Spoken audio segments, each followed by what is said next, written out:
Hello, it's Taylor Silverduke, registered dietitian specializing in celiac disease, and I help celiacs overcome their fears and overwhelm around celiac safety so that they can do everything they want to do in their lives while staying celiac safe. Today I want to talk about how careful do celiacs actually have to be when it comes to staying gluten-free and avoiding gluten for a celiac safe lifestyle.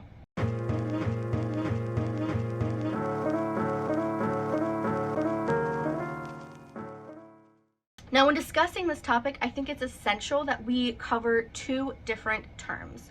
The first term I want to talk about is hypervigilance. Hypervigilance is where you are generally obsessed with staying gluten-free, and oftentimes I like to describe it to people as making decisions about celiac safety from a place of fear rather than a place of caution. And so hypervigilance can often look like celiac disease holding you back. So it can look like not dining out, not thinking that you can go to other people's homes and share a meal, not thinking you can attend parties, not traveling, and essentially letting celiac disease stop you from doing things that you really want to do in your life. Essentially, you're living in a bubble because you're not sure how to step outside that bubble while still staying safe. Vigilance, on the other hand, is where you are acting out of a place of caution and fact, and you know exactly what you need to do to prevent gluten exposure, and you know the risks and you know how to minimize those risks. And so with vigilance, instead of never doing anything, vigilance could look like, okay, I'm going to dine out and my friends are inviting me to this restaurant, and maybe I'm going to send them 3 restaurants that I'm comfortable with dining out at, or maybe I'm going to call the restaurant and screen them to make sure that they're going to actually be able to serve me safely. Or alternatively, it could look like, okay, I know what to look for on a food label. This food label, everything looks safe, but it doesn't have a gluten-free claim, and I'm confident that it's going to be safe for me to consume. So with vigilance, you're being careful, you're using facts, and you're using caution to keep yourself safe, but you're not using these things to stop you from living your life. In the case of how careful celiacs need to be, it is essential that celiacs are being vigilant, not hypervigilant. And this is really important that we're making this difference because hypervigilance has been directly linked to eating disorders. It's a form of disordered eating with celiac disease, and hypervigilance is directly linked to poor quality of life stats for people with celiac disease. And so when it comes to celiac safety, if you are being hypervigilant, you're not being celiac safe because your quality of life is directly being impacted and you are directly participating in disordered eating. Now, pausing this whole conversation because I understand that hearing that your coping mechanism or the way that you've been keeping yourself safe for weeks or months or years is a form of disordered eating can be heavy if you identify as being hypervigilant. And I want to say that hypervigilance can be the way that you're keeping yourself safe, and it can have served this beautiful purpose for you and keeping yourself safe for all of these years, and it still can be a form of disordered eating. And I also want to make it clear, eating disorders and disordered eating are not the same. Eating disorders are conditions with very clear definitions and set criteria for diagnosis, and they generally impact everyday life, whereas disordered eating doesn't have as clear of criteria and generally is described as eating behaviors that are unhealthy and disrupting daily life. So I want to say there is a difference between disordered eating and eating disorders, and I understand the weight of me saying that hypervigilance is a form of disordered eating with celiac disease. And I'm holding space for you if that is causing a lot of discomfort, causing you to feel defensive around the way that you're taking care of yourself.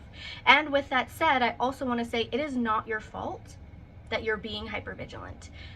If you're anything like any of my clients, you did not get the proper follow-up care. Maybe you were diagnosed with a phone call, a letter, maybe you got a handout at diagnosis that just described briefly a gluten-free diet. If you were lucky, you got a 30 to 45-minute session with a registered dietitian who was not specialized in celiac disease, and all of these things were not built to equip you to completely change your life in all of the ways that celiac disease asks you to. But with that said, you were left to your own devices, and it's completely understandable if you were Googling things on Facebook forums or celiac forums on the internet and you generally just closed yourself off, because if you're not getting the right care, it is very easy to fall into the fear mongering and misinformation that is spread across the internet about celiac safety. So back to the original question, the original topic of this video: how careful do celiacs actually need to be? Like I said before, celiacs need to be vigilant, acting out of a place of caution, as opposed to hypervigilant, acting out of a place of fear. And ultimately, every single person with celiac disease needs to be concerned about being exposed to gluten and cross contact with gluten. And notice I'm saying the word cross contact, not cross contamination. I'll leave a card for the link to my video on why it's really important we are distinguishing the difference between the two in our advocacy for celiac disease. That said, again, it's important that we are avoiding gluten and cross contact with gluten, and that includes food and other scenarios. So for example, we need to make sure that our food is gluten-free and it's not coming to unsafe levels of cross contact with gluten.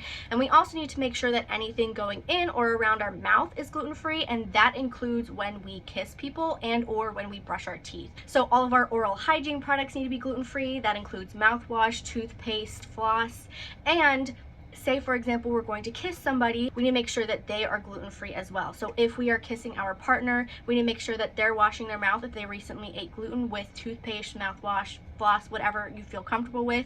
And if they have any facial hair, we need to make sure that they are washing that as well. All of that said, there's a lot to take in when it comes to celiac safety, and it can be very overwhelming, and it's understandable how people get into the cycle of hypervigilance. With that said, celiac safety, in my own personal definition, means you're not letting celiac hold you back, and you're doing things that you want to do in your life. You're not using celiac disease as an excuse, and instead you are assessing the risk, taking the proper precautions, and continuing to do everything that you want to do while staying celiac safe.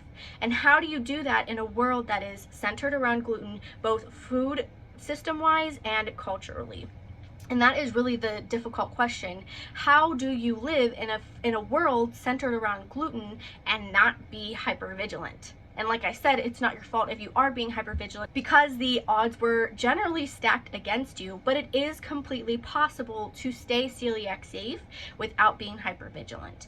And with that, the way that you do that is you avoid hypervigilance by knowing exactly what to look for in every situation and taking the right precaution to minimize the risk while still living your life celiac safely.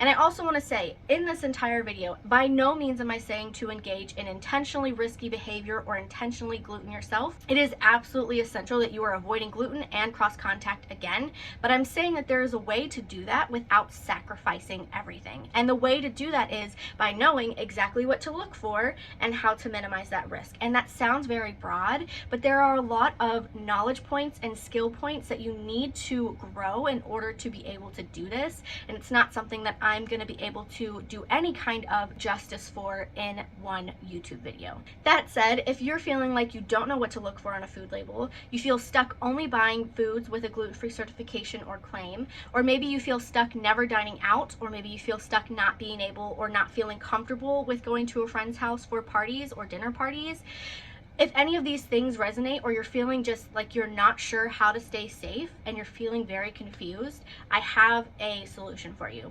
I developed the Celiac Crash Course to cover everything you need to know about avoiding gluten and avoiding cross contact with celiac disease. This includes how to set up an Airbnb, how to set up a shared kitchen, how to travel, how to attend holiday parties, buffets, how to read a food label, how to balance a gluten-free diet to address common nutrient deficiencies, and so much more. So if you feel like you need additional support because you weren't provided that proper follow-up support at diagnosis, this is the course for you. If you have any questions, feel free to contact me, and I will leave more information about this program down below in the description box. All of that said, if you found this video helpful, please leave a like, and if you want more tips from a celiac specialized registered dietitian, go ahead and hit that subscribe button. Otherwise, I will see you in my next video.